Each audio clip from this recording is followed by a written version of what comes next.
of a better future by getting a college degree at either a CUNY or SUNY institution. So when this institution opened back in 1963, the classrooms were scattered all over in offices and hotel rooms and unusable spaces, but there was a knowledge and a reckoning that people in this community needed to have access to that key, that ticket out.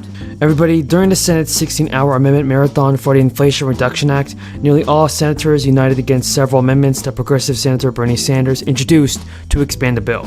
That included provisions for the climate crisis and prescription prices. Through Sunday and Saturday, lawmakers proposed dozens of amendments to the bill during this vote-a-rama, but Bernie Sanders brought several proposals to consideration before the Senate that would have expanded the U.S. social safety net and ensured that the bill falls much more in line with advocates have called for to combat climate and economic crises. Now, nearly all amendments were proposals that have been considered during last year's negotiations on the Build Back Better Act. One amendment would have provided $30 billion for climate spending, including the formation of a civilian climate corps. Democrats have pushed for the inclusion of civilian climate corps in last year's bill, saying that such a job program could boost conservation and resilience efforts across the United States. That amendment failed 98-1, with Sanders casting a lone vote of yes. Hold on everybody, stimulus checks are going to be sent out immediately, and I know many of you are wondering whether you receive a $2,000 stimulus check automatically. Well, after Senate Democrats voted 97-1 to keep the child tax credit extension out of the Inflation Reduction Act, many top progressive lawmakers are now urging that the extension be voted on again. Parents received the last expanded monthly child tax credit payment in December, and a final check with their taxes this year. So there is currently a Republican Senate proposal that would send up to $350 per child and includes a work requirement. It's a bill backed by Mitt Romney. However, he hopes to drum up bipartisan support in Congress, and the Family Security Act 2.0 is going to provide $250 to $350 a month to parents of kids under 18, and payments start mid-pregnancy. He said the payments would decrease economic burdens on young families. A family would need to make $10,000 per year to qualify for the maximum payments. And critics of the bill say including the income requirements could exclude the poorest families from any benefits. The bill requires both children and parents to have social security numbers, but Romney said the program will be fully paid for by reforming existing programs like the Earned Income Tax Credit. If the legislation does that, it will have 218 votes.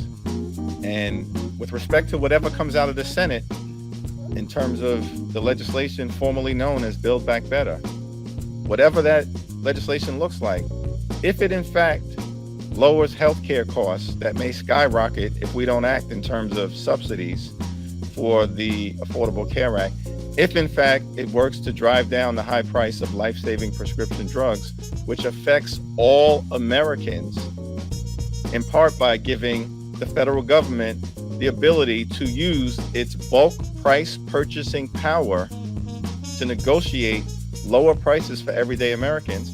I would go to advancingAmericanFreedom.com. You'll see we spent a lot of time on it. Our organization has actually spent the better part of $10 million already in the last 4 months on ads around the country promoting a return to American energy independence. We've been running them in congressional districts around the country, urging Americans to call their member of Congress. The gentleman is correct. We all want an open, competitive, and fair contracting process. The Department of Defense, as we know, is the largest government contractor. Over $400 billion a year in contracts. 60% are by the Department of Defense. This amendment would ensure that the DoD contractors are not violating labor law, things that we all agree on. They do not have the privilege of receiving taxpayer dollars if they're violating this. These taxpayer dollars should go to companies that are helping to build and strengthen our country, not tear it down. American workers are why we are the greatest country in the world. It is their strength that makes us a reality. Under this amendment, unfair labor practices are more than just an accusation. They're one to be found in violation of the NLRA. So, the idea of having this, you are proven to violate it, you still have an option. You settle the problem and then you can get on the bill. Republicans in the Senate are now pushing for new legislation that affects millions of Americans financially, and there are many developments on the next relief bill. We have some news from lawmakers in Congress. Chuck Schumer is pushing to move forward with a $52 billion bill to boost semiconductor production to address the chip shortage. And according to a source familiar with the matter, key Republicans who would be needed to advance the plan are pumping the stakes. The source said Schumer is telling senators it could head to the floor as soon as next Tuesday, but Republican John Thune, a member of GOP leadership, has cast a doubt on that plan, warning he's not sure if Republicans would provide the 10 or so votes needed to break the filibuster.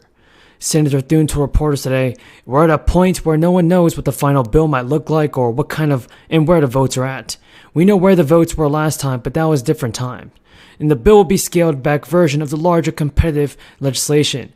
Republican leaders have previously said they'd be open to passing a narrow bill that focuses mainly on the issue of producing semiconductor chips, but Thune blamed Democrats for mishandling the chips legislation.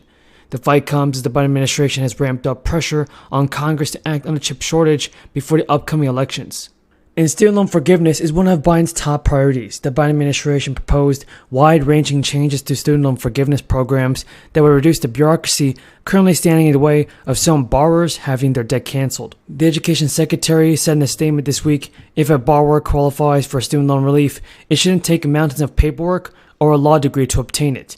Student loan benefits also should not be hard to get, that borrowers never actually benefit from them. The proposed changes, which the Department of Education hopes to finalize later this year, will make it easier for those who already qualify for existing programs to get this relief.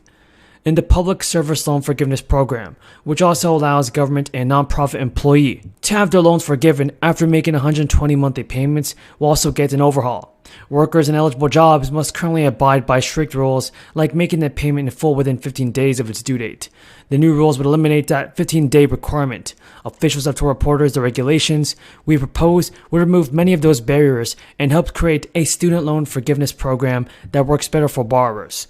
Biden announced 2 rounds of student loan forgiveness last month and about $12 million, mostly for students who attended for-profit colleges.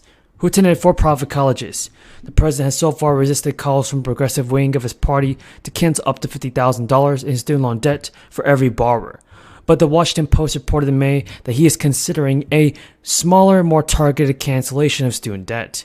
Alexandria Ocasio-Cortez took to Twitter to criticize the amount of debt that the Biden administration is targeting and how it intends to distribute it. She warned it may backfire on Biden by infuriating his opponents as well as borrowers who want more relief from crushing loans. She wrote that $10,000 in means-tested forgiveness is just enough to anger the people against it and the people who need forgiveness the most. Kids get their blessings in a backpack. They take home their food, and that will be all they eat all weekend. This is the type of situation for which WIC and SNAP are critical, don't you think, Dr. Black?